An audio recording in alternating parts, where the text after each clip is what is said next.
Assalamualaikum warahmatullahi wabarakatuh. Kembali lagi dengan saya, Maharani Syadila. Di sini saya akan mereview film dengan judul Catching Fire. Catching Fire sendiri adalah seri kedua dari trilogi The Hunger Games yang diproduksi dan didistribusikan oleh Lionsgate. Kalian ingin tahu ceritanya seperti apa? Yuk, check it out.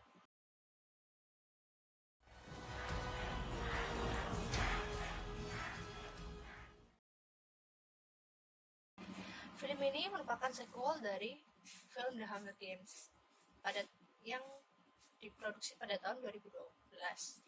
Cerita ini diangkat dari novel karya Susan Collins dengan judul yang sama.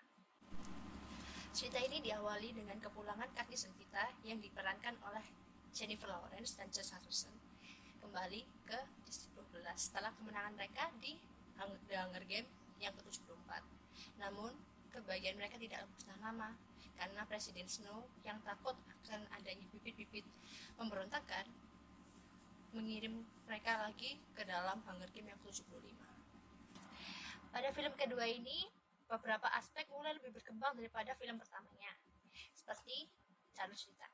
Bila di film pertama hanya menyajikan bagaimana caranya agar Katniss Everdeen atau yang diperankan oleh Jennifer Lawrence bisa bertahan hidup, namun di film kedua ini menyuguhkan idealisme dan keberanian untuk melepaskan diri dari penjajahan dan penindasan oleh Capital City dan Presiden Snow.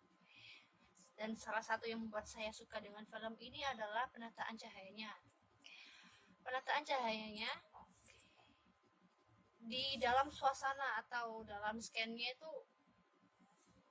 bisa membedakan antara Capital City dan distrik-distrik. Bila suasana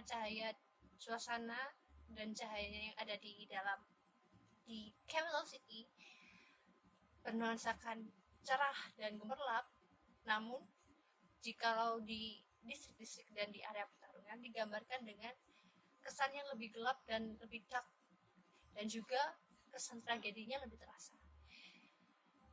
Nah, untuk perkembangan karakter yang disuguhkan di film ini, arahan Francis Lawrence selaku sutradara merupakan hal utama yang menarik perhatian bagi saya. Karakter Katniss yang semulanya saya anggap sebagai wanita yang sangat kuat dan tidak memiliki ketakutan, namun ternyata juga mempunyai sisi yang lain dan sisi kelemahan seperti wanita pada umumnya. Dan juga beberapa karakter pendukung pun mulai muncul seperti Sam Claflin yang berperan sebagai Finnick Odair dan Jane Malone yang berperan sebagai siapa itu, lupa aku namanya, untuk membantu Katniss agar bisa keluar dari The Hunger Games kali ini dengan selamat lagi. Bukan hanya itu, sinematografi Aranjo Williams ini pun mampu menyuguhkan deretan gambar yang sangat layak untuk dilihat. Ditambah lagi dengan tata musik arahan dari James Newton Howard juga memberikan tambahan emosional dari adegan-adegan yang ada. Contohnya nih, saat waktu Max itu mengorbankan dirinya agar kita itu bisa diselamatkan oleh Finnick. Adegan itu sangatlah menyentuh hati. Selain itu juga ada CGI-nya. Jikalau di CGI di film pertama itu terasa seperti masih buatan gitu. Namun di CGI pada film ini lebih bagus lagi karena lebih terkesan nyata dan lebih halus untuk pembuatannya sehingga tidak mengganggu jalur ceritanya. Film dengan durasi 146 menit ini cukuplah menegangkan. Namun saya merasa ada yang kurang saat di penutupannya.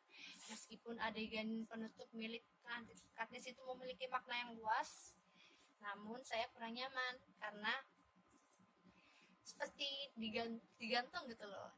Ya meskipun saya tahu bahwa ini adalah trilogi dan saya harus menunggu cerita selanjutnya, tapi saya cukup puas. Overall, film ini cukup bagus dan sangat layak untuk dinantikan.